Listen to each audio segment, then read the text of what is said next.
ना दवाई कतहूँ प्यार वाला रोग के, मिले ना दवाई कतहूँ प्यार वाला रोग के।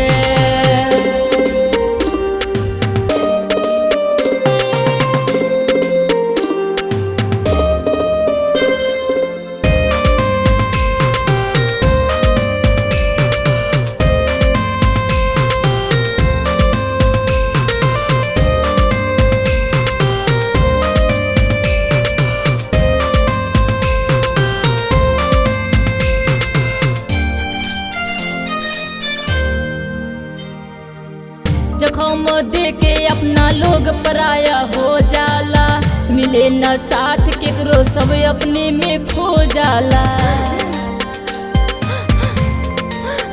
जख्म देके अपना लोग पराया हो जाला, मिले न साथ केकरो सब अपने में खो जाला।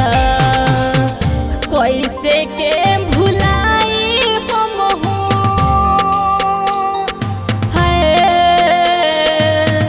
कैसे के भुलाई हम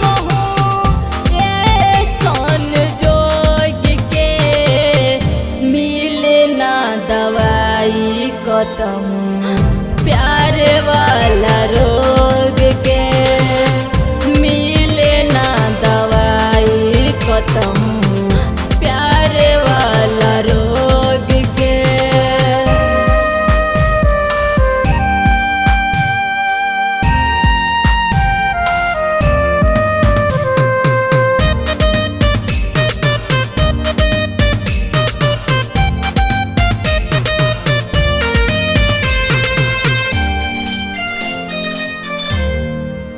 प्यार गहना हो, प्यार सोना चांदी हो, कहे जाय माला ई तो प्यार वाला आंधी हो।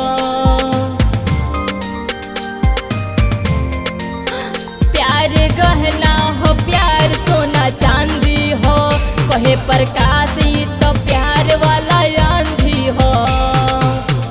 रोवेले जोगिनिया देखो,